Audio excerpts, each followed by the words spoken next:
Irmãos amados, vamos abrir a palavra de Deus no livro de Jó, capítulo 42. Jó 42.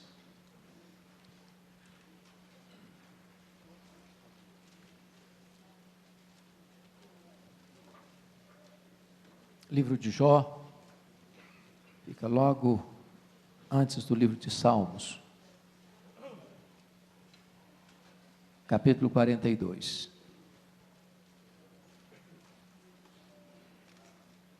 Está escrito: Então respondeu Jó ao Senhor: Bem sei que tudo podes, e nenhum dos teus planos pode ser frustrado. Quem é aquele, como disseste, que sem conhecimento encobre o conselho? Na verdade falei do que não entendia, coisas maravilhosas demais para mim, coisas que eu não conhecia. Escuta-me, pois, havias dito, e eu falarei. Eu te perguntarei e tu me ensinarás.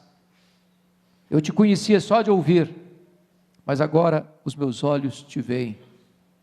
Por isso me abomino e me arrependo no pó e na cinza.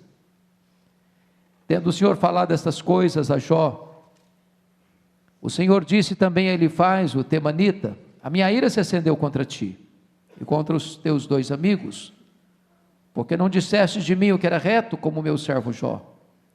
Tomai, pois, 7 novilhos e 7 carneiros, e ide ao meu servo Jó. E ofereci holocaustos por vós. O meu servo Jó orará por vós, porque dele aceitarei a intercessão. Para que eu não vos trate segundo a vossa loucura, porque vós não dissestes de mim o que era reto, como o meu servo Jó. Então foram Elifaz, o temanita, e Bildade, o suíta, e Zofar, o naamatita, e fizeram como o Senhor lhes ordenara, e o Senhor aceitou a oração de Jó.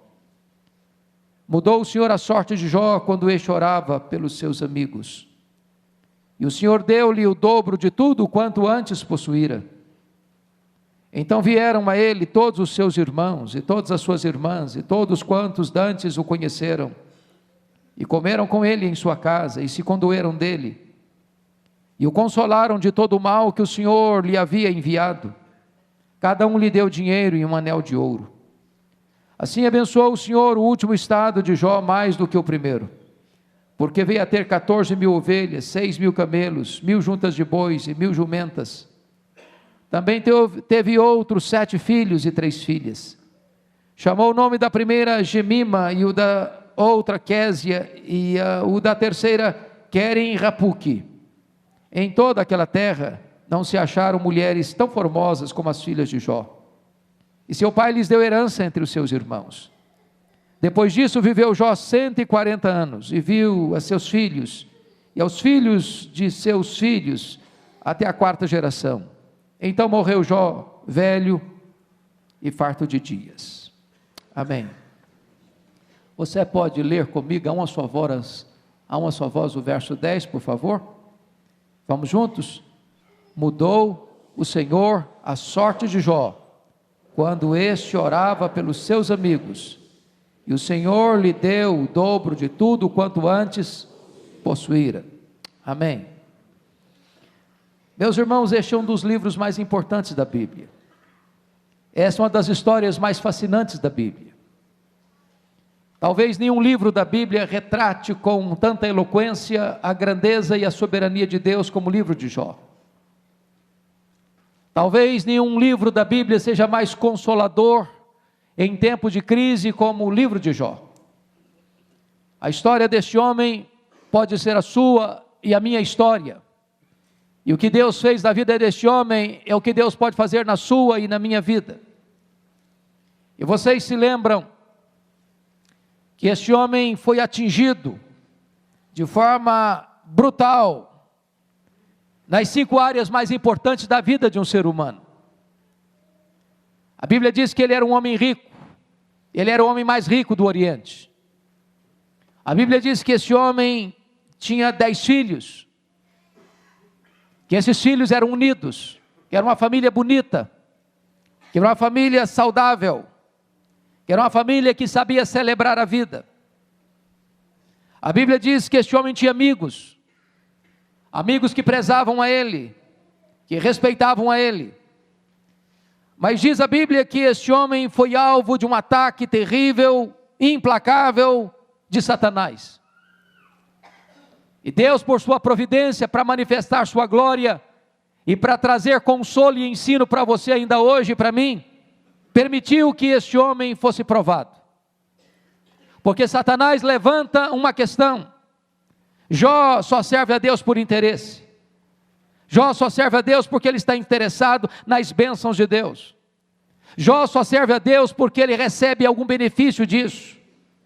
Mas se Deus um dia tocar na vida dele, se um dia Deus tocar nos bens dele, se um dia Deus tocar na família dele, se um dia Deus tirar daqui aquilo que o próprio Deus deu para Jó, esse mesmo Jó vai voltar-se contra Deus e blasfemar contra ele.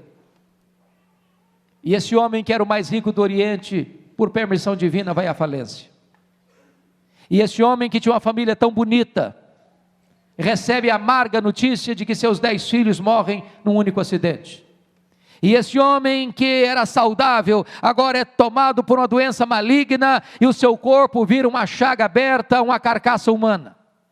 E esse homem que tinha até então o apoio da sua mulher, nessa crise avassaladora, a sua mulher se revolta contra Deus e diz para ele: ainda conservas a tua integridade? Amaldiçoa o teu Deus e morre. Esse homem que tinha amigos, esses amigos vêm visitá-lo, e acabam tornando-se em consoladores molestos, e assacam contra ele as mais pesadas e levianas acusações. Acusam-no de ladrão, acusam-no de adúltero, acusam-no de louco, dizem que ele se enriqueceu porque roubou órfãos e viúvas. E esse homem, meus irmãos, foi massacrado. Esse homem foi passado debaixo de um rolo compressor das crises mais agudas e avassaladoras. E no fundo do poço, esse homem começa a interrogar a Deus: por que, meu Senhor? Por que eu estou passando por isso? Por que eu enterrei os meus filhos? Por que a minha dor não cessa? Por que eu não morri no ventre da minha mãe para não passar por isso? Por que eu não morri ao nascer para não ter que enfrentar esse drama? Por que eu não morri de fome na minha infância para não lidar com essa crise na fase adulta? Por que o Senhor não termina com essa história e me mata? E diante de tanta crise, diante de tanta dor, diante de tanto sofrimento, diante de tantas perdas, diante de tantos reveses, diante de tantas tragédias, Deus se calou diante de Jó. Nenhuma palavra, nenhuma explicação, nenhum sinal do seu favor, nenhuma luz no fim do túnel. O silêncio de Deus perturbou a sua alma, porque o silêncio de Deus grita mais alto nos nossos ouvidos do que o ruído mais barulhento das circunstâncias mais adversas. E diz a Bíblia que, diante desse silêncio de Deus, esse homem reduzido a nada, esse homem que era rico está pobre, esse homem que era saudável está doente, esse homem que tinha muitos filhos está completamente enlutado porque enterrou todos eles e voltou do cemitério apenas com um passado glorioso e sem nenhum futuro. Esse homem que tinha amigos, os amigos vêm e ainda se insurgem contra ele. Esse homem que tinha na sua esposa um ponto de apoio, recebe da sua esposa uma recomendação: amaldiçoa o teu Deus e morre. Quando as coisas ficaram sem qualquer saída, um beco sem saída, no fundo do poço, diz a Escritura que esse homem ergue do coração um brado de esperança, pois ainda diz: uma coisa eu ainda sei, é que o meu Redentor vive. O meu Redentor vive. Eu não tenho mais nada, eu não tenho dinheiro, eu não tenho saúde, eu não tenho casamento, eu não tenho filhos, eu não tenho amigos, mas eu tenho Deus. Ele vive. E Ele não só vive, Ele é o meu Redentor. E apesar de toda a crise que eu estou vivendo, eu sei de uma coisa: eu verei o meu Redentor. Nessa crise terrível, Deus resolve romper o silêncio. não para responder às perguntas de Jó, não para esclarecer as queixas de Jó, mas Deus rompe o silêncio para revelar a Jó a sua grandeza e o seu poder. E Deus neste livro vai fazer para Jó tantas perguntas, aliás, literalmente 70 perguntas, todas elas despejando diante de Jó a sua grandeza, a sua majestade. E Jó começa então a ser como que esmagado debaixo desse senso profundo da glória de Deus, quando Deus pergunta para ele: ô Jó, onde você estava quando eu lançava os fundamentos da terra? Ô Jó, onde você estava quando eu espalhava as estrelas no firmamento? Ô Jó, onde você estava quando eu cercava as águas do mar para que elas não invadissem a terra? E Deus foi se revelando a Jó, Deus foi mostrando a Jó a sua grandeza, a sua majestade, o seu poder, a sua glória, a sua magnificência. E então diz a Escritura que Jó vai se encolhendo diante da grandeza dessa revelação, e vai então expressar o que está neste capítulo 42. E eu gostaria que você, com a sua Bíblia aberta comigo no texto, pudesse examinar o que ele vai conhecer de Deus, esse Deus da restauração. A primeira coisa, irmãos, que eu chamo a atenção de vocês, está no verso 1 e 2. Então respondeu Jó ao Senhor: bem sei que tudo podes. Como esse texto para mim é consolador, como esse texto abre para nós uma clareira na escuridão do futuro, como esse texto lança luz nas nossas trevas, porque todos nós, irmãos, estamos cercados por fraquezas, por limitações, por uma impotência radical da nossa própria natureza. Nós temos limites, nós não podemos tantas coisas, sonhamos, planejamos, desejamos, lutamos, mas nós não podemos tudo, temos limitações profundas. O nosso corpo vai ficando velho, fraco, doente, chega um momento que ele não tem mais vida, precisa ser levado para a sepultura. Temos fraquezas físicas, há momentos na nossa vida que nós somos como um vaso muito frágil, quebradiço, como um cristal, que se trinca, que se quebra, que vira pó, que vira caco, porque temos tantas limitações emocionais. Há momentos na vida em que nós fraquejamos, em que nós caímos, que nós tropeçamos nas nossas próprias pernas, nós pecamos contra Deus, nós pecamos contra nós mesmos, nós pecamos contra o nosso irmão, nós pecamos contra a nossa consciência, nós pecamos porque temos fraquezas morais, somos fracos demais, somos contraditórios até, somos até paradoxais. Nós queremos fazer algo e fazemos o contrário do que queremos. Nós não queremos fazer algo e acabamos praticando aquilo que não queremos fazer. Mas é tão bom saber, irmãos, e tão bom afirmar o que esse texto vai dizer, mas uma coisa eu sei, é que meu Deus tudo pode. Para Ele não é impossíveis, para Ele não tem causa perdida, para Ele não tem problema sem solução, para Ele não tem doença incurável, para Ele não tem vida irrecuperável, para Ele não tem casamento sem solução, para Ele não tem problema sem resposta. Ele é o Deus dos impossíveis, Ele é o Deus Todo-Poderoso, Ele é o Deus infinito, Ele é o Deus imenso, Ele é o Deus eterno, Ele é o Deus imutável, Ele é o Deus onipotente, Ele é o Deus onipresente, Ele é o Deus onisciente, Ele é o Deus transcendente, Ele é o Deus soberano, Ele é o Deus que está sentado no alto e sublime trono, Ele é o Deus que tem as rédeas da história em suas mãos, Ele é o Deus que dirige a história, Ele é o Deus que dirige as nações, Ele é o Deus da sua vida, Ele é o Deus desta igreja, Ele é o Deus dos impossíveis, Ele tudo pode. Quantas vezes, na caminhada da vida, nós ficamos desanimados, porque olhamos para a enormidade da nossa fraqueza. E se nós olharmos para a enormidade da nossa fraqueza, nós nos desesperamos. Mas é hora de nós levantarmos os olhos e olharmos para a grandeza do Deus que nós temos. Quão grande é o seu Deus, quão forte é o seu Deus, quão poderoso é o seu Deus, quanto pode o seu Deus. Quando eu leio a Escritura, um dos propósitos de Deus nos dar a sua palavra, é para mostrar para nós quem Deus é, Eu só posso conhecer a Deus porque Ele se revelou.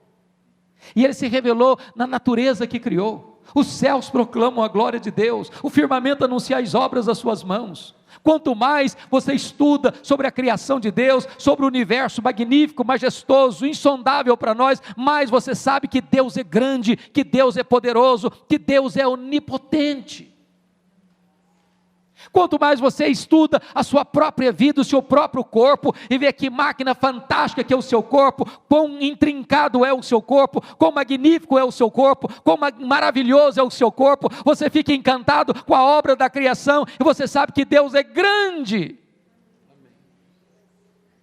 O profeta Isaías disse que esse Deus mede as águas na concha da sua mão, Ele pesa o pó das montanhas em balança de precisão, Ele mede os céus a palmos, Ele olha para as nações da terra e as considera como um pingo que cai de um balde, como um pó numa balança de precisão. Ele é o Deus que está assentado num alto e sublime trono e pergunta: quem é semelhante ao Senhor? Ele é o único Deus vivo e todo-poderoso, Ele tudo pode. Talvez a maior necessidade da igreja hoje, irmãos, é conhecer a Deus e quão grande é esse Deus. A W. Tozer, um importante escritor do século passado, diz que o maior problema da igreja, o maior problema seu e meu, é que nós passamos a maioria do tempo olhando para o nosso umbigo, olhando para a nossa fragilidade, olhando para a nossa impotência, olhando para as nossas intransponíveis impossibilidades, quando nós deveríamos levantar os olhos e olhar para a grandeza insondável do nosso Deus. Ele tudo pode. Quem é o seu Deus? Quão grande é o seu Deus? Mas notem comigo, que Jó vai nos trazer outra informação no verso 2, maravilhosa. Ele vai reconhecer a soberania dos propósitos divinos, quando ele diz assim: e nenhum dos teus planos pode ser frustrado. Eu acho isso magnífico, sabe por quê? Porque Deus não tem rascunho nos seus planos. Deus não precisa fazer revisão nos seus planos. Deus não se equivoca. Deus não precisa atualizar os seus planos. Deus não precisa fazer versão 2, versão 3, versão 4 dos seus planos. Deus não precisa fazer upgrade em seus planos. O plano de Deus é perfeito. O plano de Deus é eterno. O plano de Deus não pode ser frustrado. Isso significa, meu amado irmão, que a sua vida não é produto do acaso. Que Deus não errou quando Ele fez você, a sua imagem e a sua semelhança. Mesmo que você esteja atravessando uma luta, mesmo que você esteja passando por um vale, mesmo que você esteja com lágrimas nos olhos, mesmo que o seu corpo seja surrado pela doença, mesmo que os seus amigos abandonem você, mesmo que você esteja numa crise no seu casamento, mesmo que você passe pela dor do luto, o plano de Deus não pode ser frustrado na sua vida.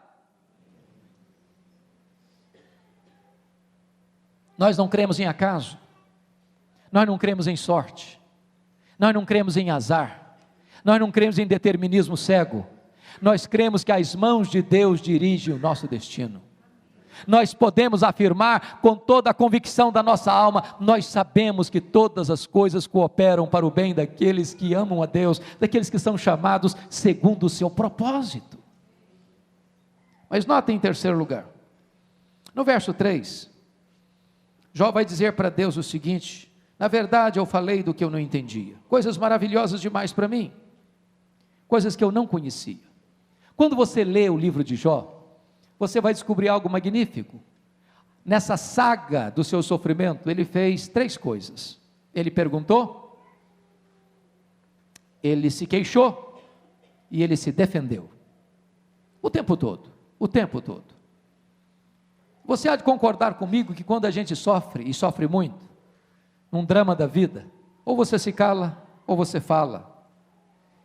E às vezes quando você está passando uma luta, você fala muito, fala mais do que precisa, fala mais do que deve, fala até o que não entende.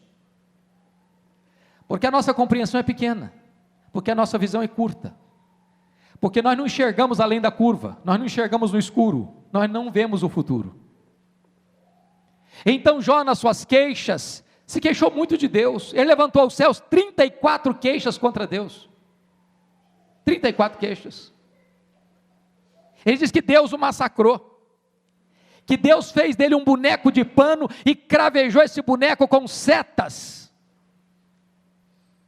até o momento que Deus se revelou para ele, até o momento que Deus descortinou diante dele a sua grandeza e a sua majestade, até o momento que Deus levantou a ponta do véu e mostrou para Jó um cenário mais amplo, um horizonte mais largo. E então, quando Jó começa a entender isso, ele pôs a mão na boca e diz: meu Deus, quanta coisa que eu falei sem entender. Sabe o que eu aprendo aqui, irmãos? Quanto mais você sabe, mais você sabe que não sabe. Porque o sábio é aquele que sabe que não sabe. Porque o que você não sabe é muito maior do que o que você sabe. Então, nenhuma pessoa que tem uma visão da grandeza de Deus tem empáfia, tem soberba, tem altivez, bate no peito e faz propaganda de si mesmo. Ninguém.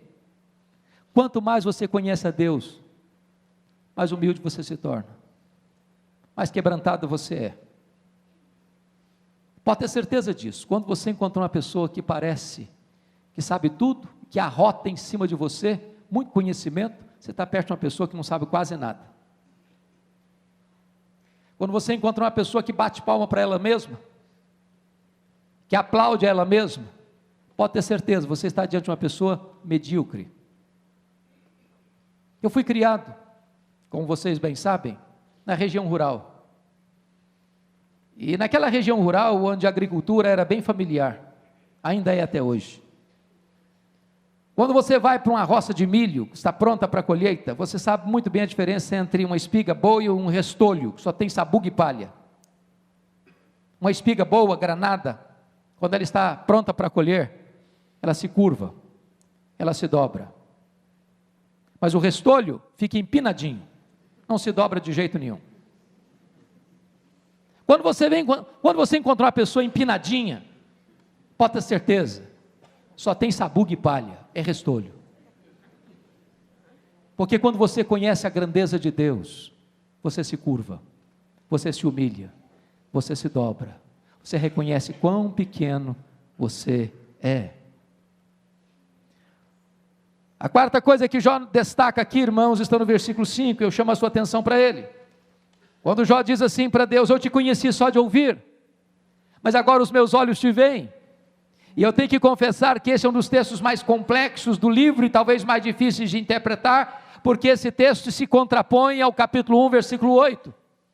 Porque lá no capítulo 1, versículo 8, o próprio Deus disse acerca de Jó: não tem ninguém na terra semelhante a Jó, homem íntegro, reto, temente a Deus, que se desvia do mal. E notem vocês que isso não é opinião de um amigo bajulador. Isso é palavra de Deus, e Deus não tem uma opinião a seu respeito, Deus tem um diagnóstico. Como é que esse homem podia dizer isso? Eu te conhecia só de ouvir. Se o próprio Deus dissera acerca dele que ele era o homem mais piedoso da sua geração. E aqui está um outro ensinamento magnífico, irmãos. Magnífico. Porque a grande pergunta nesta noite é se você conhece a Deus. E eu lhe faço essa pergunta pessoalmente: você conhece a Deus?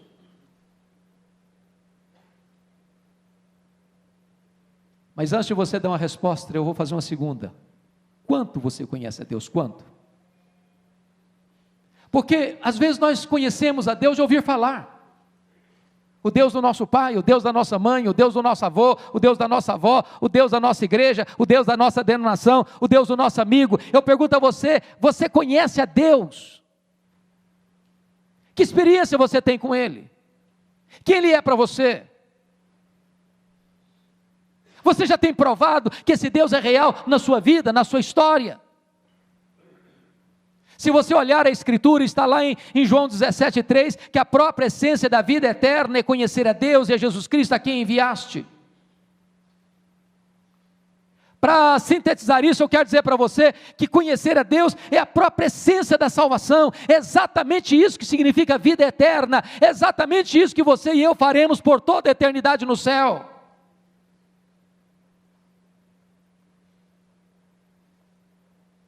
Você conhece a Deus? E eu gostaria de nesta noite desafiar você o seguinte, de você conhecer a Deus e prosseguir em conhecer o Senhor. Porque a não ser que você conheça a Deus, a sua vida não tem propósito ainda. Você foi criado para Ele, e você só encontra sentido na vida nele. Você pode ter dinheiro, você pode ter sucesso profissional, você pode ter fama, você pode ter saúde, você pode ter família, você pode ter amigos, você pode morar numa casa grande e bonita, você pode andar num carro importado, você pode ter muito dinheiro no banco, você pode ter todo o sucesso que o mundo pode lhe oferecer, mas se você não conhece a Deus, você ainda não encontrou o sentido da vida, porque o sentido da vida é conhecer a Deus, é andar com Deus, é usufruir a glória de Deus, é ter deleite em Deus, é ter prazer em Deus, porque isso é a essência da vida eterna.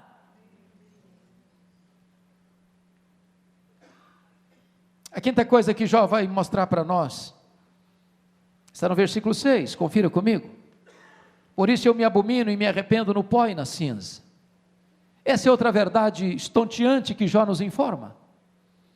Porque pensem vocês, que quando esse homem chega fazendo essa confissão, eu me abomino e eu me arrependo no pó e na cinza, isso fica bem talvez na boca de um assassino, de um ladrão, de um corrupto. Mas pense comigo, o homem mais piedoso do mundo fazendo uma confissão dessa. É chocante, parece até contraditório, parece até que escandaliza a gente. E aqui eu aprendo outra lição maravilhosa. Qual foi a última vez que você viu uma confissão de pecados com lágrimas nos olhos? Qual foi a última vez que você viu alguém como aquele publicano batendo no peito, dizendo assim, ai de mim, Senhor, tem misericórdia de mim? Qual foi a última vez que você viu alguém passando por aquilo que os puritanos chamavam de a agonia do arrependimento? Nós vivemos uma geração rasa, superficial, encantada com si mesma, narcisista, hedonista. Nós vivemos uma geração que não tem mais consciência de pecado, que não chora mais pelos seus pecados. E sabem por que não fazemos isso? É porque nós não estamos contemplando a majestade de Deus, a santidade de Deus, a glória de Deus. Quanto mais nos afastamos de Deus, menos enxergamos o nosso pecado. Quanto mais perto de Deus, mais choramos pelos nossos pecados. As pessoas que mais lamentam e choram os seus pecados, não são as pessoas que mais pecam, são as pessoas que mais perto de Deus andam. Quem está longe de Deus, não tem sensação de pecado, não tem consciência de pecado, não se arrepende de pecado, porque quem está nas trevas, não vê a sujeira do pecado, a não ser que você vá para a luz, a não ser que você esteja na presença de Deus, a não ser que você conheça a Deus, você jamais chorará também pelos seus pecados.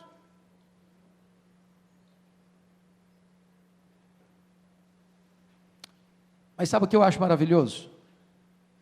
E eu quero dar este foco para encerrar a minha mensagem. É que o Deus que Jó conhece é o Deus da restauração. É o Deus da restauração. E o livro todo trata deste ataque de Satanás, com a permissão de Deus a Jó, nas 5 áreas mais importantes da sua vida: a sua vida financeira, a sua saúde, os seus filhos, o seu casamento e as suas amizades. Qualquer área dessa que for atingida, irmãos, desequilibra a gente, não é verdade? Uma pessoa rica perder tudo que tem, irmãos, é um desespero. Quando uma pessoa pobre, que não tem quase nada, perde o que tem, ele já está acostumado a viver na magrela mesmo, triunfa a situação. Ele supera muito bem. Mas uma pessoa rica, acostumada com o falso, com o luxo, com a fartura, perde tudo, ele se desorienta, tem gente que dá um tiro na cabeça. Já perdeu tudo. Não é natural um pai ir para o cemitério e sepultar seus filhos, não é natural. Pois Jó sepulta seus 10 filhos num único dia.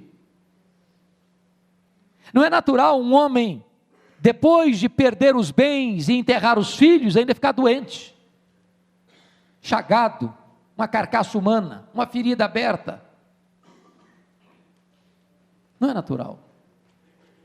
Não é natural na crise todo o casamento ainda se abalar. Não é natural as amizades se estremecerem na crise, porque o verdadeiro amigo é aquele que chega quando todos saíram e é bálsamo em vez de vinagre na ferida. Pois Jó enfrenta tudo isso. E agora olha comigo, eu queria que você lesse outra vez o verso 10. Vamos juntos, verso 10. Mudou o Senhor a sorte de Jó, quando este orava pelos seus amigos, e o Senhor lhe deu o dobro de tudo o que antes possuíra. Por que Deus disse isso acerca de Jó? Você já parou para perguntar? Por que Deus restaurou a sorte de Jó quando ele orava pelos seus amigos? Por quê? Deixa eu fazer uma perguntinha para vocês, bem simples, bem fácil. As pessoas falam mal de você ainda? Ou você já está naquele estágio espiritual que ninguém mais fala mal de você?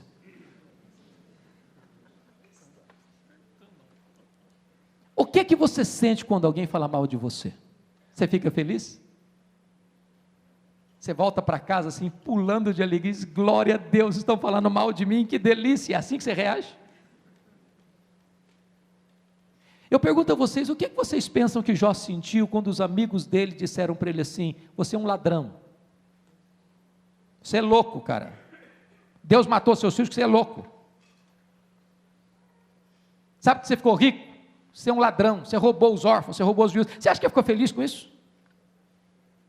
O que vocês acham que Jó sentiu ao ouvir essas críticas? Sabe o que Deus está dizendo para Jó? Porque o que ele sentiu está claro no livro todo, ele se defendeu, ele se defendeu, ele se defendeu, ele se defendeu, ele se queixou, ele se queixou, ele se queixou, ele perguntou para Deus, e sabe de uma coisa? Quem se defende às vezes, sabe o que tem no coração? Dor, mágoa, ressentimento, tristeza. Sabe o que Deus está falando para Jó? Ô Jó, você quer ser curado, filho? Você quer ser restaurado? Saia desta arena da autodefesa e entre na brecha da intercessão. Enquanto você se defender, Jó, tem mágoa no seu coração.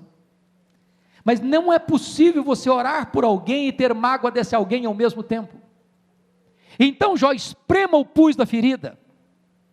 Então Jó saia deste campo da autodefesa, para de se defender. Pare de se defender, comece a interceder, comece a colocar esses críticos seus no altar, comece a colocar-se na brecha em favor deles, e diz a Bíblia que quando Jó saiu do campo da defesa para o campo da intercessão, Deus restaurou a sorte de Jó.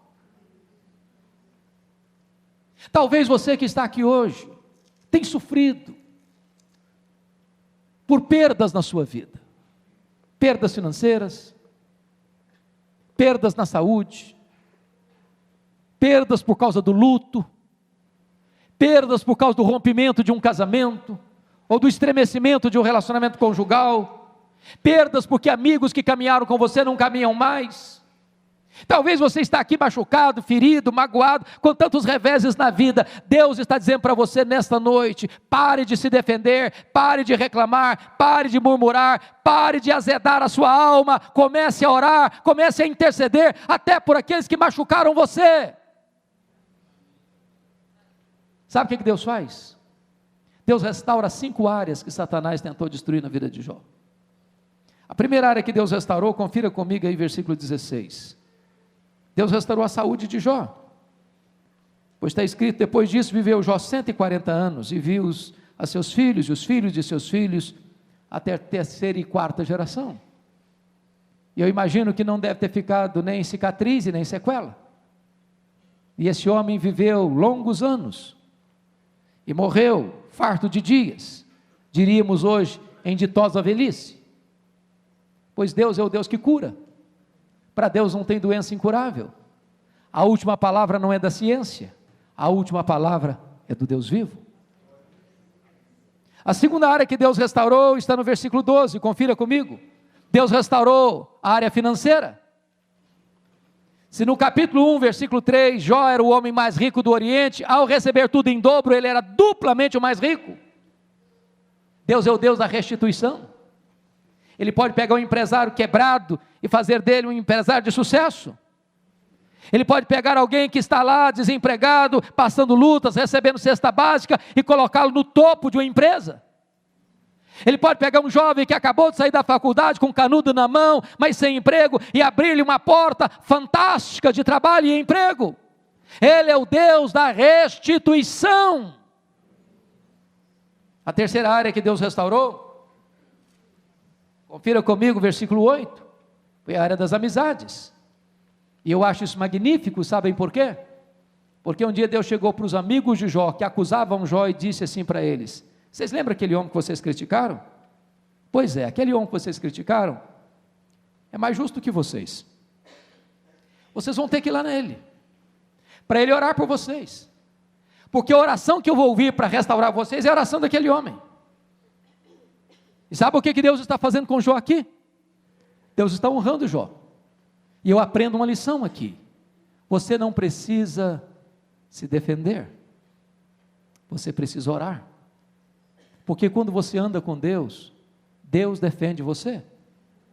Quando você anda com Deus, as pessoas que criticaram você vão ter que voltar a você e mudar de opinião a seu respeito. Deus restaura Jó e Deus restaura os amigos de Jó. Mas a quarta área que Deus restaurou é o casamento. É o casamento. Embora o texto não deixe com todas as letras que foi com a mesma mulher, tudo nos faz crer que sim, porque do contrário Deus teria dito que ele teria casado com outra mulher. Agora eu só penso um pouquinho aqui, talvez você pudesse me ajudar com a mente de um brasileiro. Pense comigo se Jó fosse brasileiro,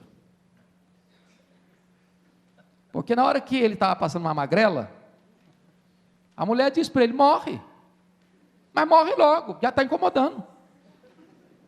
Agora o Jó está com saúde, está com dinheiro, está no topo da pirâmide. O que eu diria para aquela mulher se fosse hoje? Eu diria para ela: morre mulher, morre. Ou diria para ela: a fila andou minha filha, a fila andou,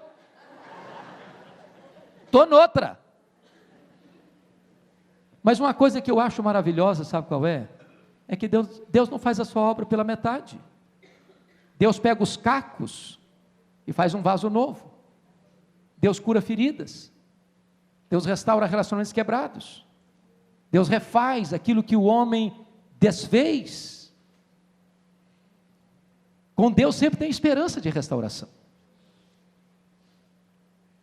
Há algum tempo uma mulher se aproximou de mim para um aconselhamento. Na verdade, eu não veio nem fazer um aconselhamento, eu veio fazer um comunicado. Ela chegou e disse assim: pastor, eu estou dizendo para o senhor que eu vou me divorciar. Eu tomei um susto. Eu olhei bem para ela e disse: você vai fazer o que mesmo? Falei: eu vou me divorciar. E eu perguntei assim: mas por quê? E ela me fuzilou com o olhar e disse assim: pastor, secou. Entendeu? Secou. Está claro ou precisa botar a legenda? Eu olhei para ela e disse: secou, minha filha? Ué, mas se secou, tem esperança? Você não leu na Bíblia lá que a vara de Arão estava seca e Deus a fez florescer? Pois Deus faz florescer o que está seco aí, ué. A mulher arregalou os olhos e disse: o senhor endoidou, pastor, o senhor perdeu o juízo. Estou falando para o senhor que morreu. Está claro agora, morreu. Entendeu? Falei: morreu, filha? Ué, mas então tem esperança? Você não leu na Bíblia lá que Jesus ressuscita os mortos? Pois ele ressuscita o que está morto aí no seu coração. A mulher balançou a cabeça e falou: pastor, o senhor parece que perdeu o juízo. Eu estou falando para o senhor que acabou, entendeu agora? Acabou. Falei: acabou, filha? Falei: então tem esperança? Você não leu na Bíblia que Deus chama a existência até as coisas que não existem? Pois ele pode chamar a existência até o que não tem no seu coração mais.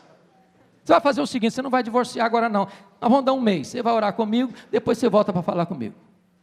Depois de um mês ela voltou, e disse assim: pastor, acabou a vontade de divorciar, estou animada de novo, Deus está restaurando meu coração. Deixa eu dizer uma coisa para você, querido, tem esperança quando você se volta para Deus, tem esperança quando você põe a sua causa nas mãos de Deus, Tem esperança quando você se volta para entender que Deus é o Deus da restauração. Mas a última área que Deus restaurou foram os filhos. Confira comigo aí o versículo 13. Também teve outros 7 filhos e 3 filhas. E algumas pessoas questionam, bom, mas se Deus deu tudo em dobro, se ele tinha 10 filhos antes, ele devia ter 20 filhos agora. Outras pessoas argumentam, bom, então não foi tudo em dobro. Então a restauração não foi completa. A questão básica a entender é a seguinte: quando uma ovelha morre lá no campo, o fazendeiro perdeu uma ovelha, é verdade. Mas quando um filho morre, o pai e a mãe não perderam um filho. Como aquele pai que voltava do cemitério depois de enterrar o seu filho, e um amigo se aproximou dele e disse, meus pêsames, meus sentimentos, eu soube que o senhor perdeu o seu filho. E ele disse, não, eu não perdi meu filho. Você perde alguém quando você não sabe onde ele está, para onde ele foi. Eu sei onde está meu filho, eu sei com quem está meu filho está com Jesus, meu filho está no céu, eu não perdi o meu filho. João agora tem 10 filhos na terra, João agora tem 10 filhos no céu. Deus restaurou plenamente. Sabe o que me impressiona no texto? Quando você abre o capítulo 1, Satanás tem como intenção colocar Jó longe de Deus. Sabe o que ele conseguiu? Colocar Jó mais perto de Deus. Sabem por quê? Porque os planos de Deus não podem ser frustrados. Este é o seu Deus, este é o meu Deus, este é o Deus desta igreja, este é o Deus da restauração, este é o grande Deus, maravilhoso Deus, que você e eu possamos viver para a glória dEle, na presença dEle, nos deleitando nele, agora e para todo sempre. Curva sua fronte, por favor, nós vamos orar.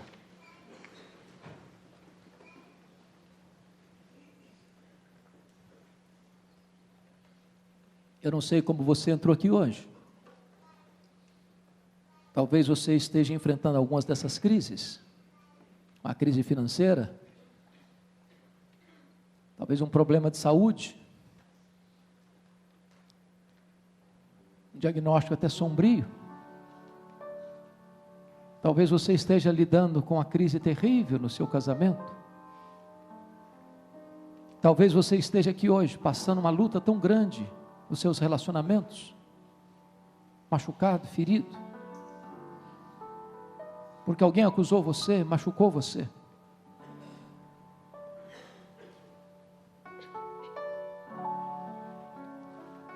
Talvez você esteja aqui hoje vivendo o drama do luto, um drama com seus filhos. Talvez você esteja aqui hoje com tantas perguntas e poucas respostas. Talvez você tenha chorado, você tenha clamado, você tenha perguntado, você tenha questionado, você tenha se defendido e Deus não tem falado nada para você. Pois Deus está aqui hoje, e Ele é poderoso para restaurar a sua sorte, Ele é poderoso para visitar o seu coração, Ele é poderoso para abrir as cortinas dos céus e revelar para você quão grande Ele é, quão poderoso Ele é, quão majestoso Ele é. As suas crises não pegaram Deus de surpresa, os dramas que caíram sobre a sua cabeça não pegaram Deus de surpresa. Ainda que o inimigo se ande para destruir você, ele não pode tocar em sua vida, a não ser que Deus permita, a não ser que Deus tenha um propósito maior para a sua glória. Então hoje, se você veio aqui precisando de restauração, se hoje você entrou aqui precisando de conhecer esse Deus, e conhecer esse Deus é conhecer a própria vida eterna, é receber salvação, vida eterna, é você ser filho de Deus, membro da família de Deus. Se nesta noite você quer a cura de Deus na sua vida, a restauração de Deus na sua vida, a salvação de Deus na sua vida, eu quero orar em seu favor. E você, onde você está, por favor, ponha-se em pé, se você deseja isso, e eu vou orar por você agora, em nome de Jesus.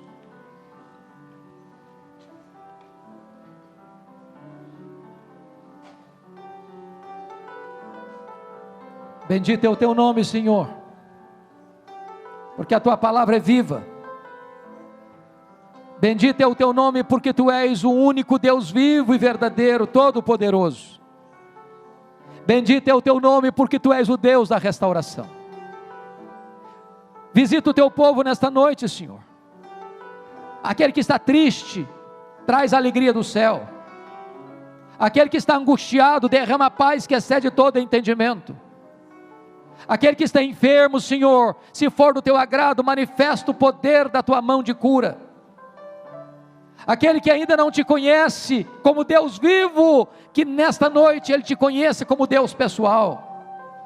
Que haja salvação nesta casa, que haja restauração nesta casa, que a tua glória se manifeste, e que a nossa vida seja restaurada em todas as áreas do nosso viver, para o louvor da tua glória.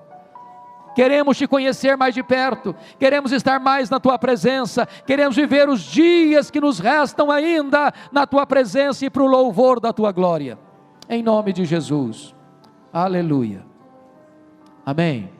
Assentem-se, irmãos, por favor.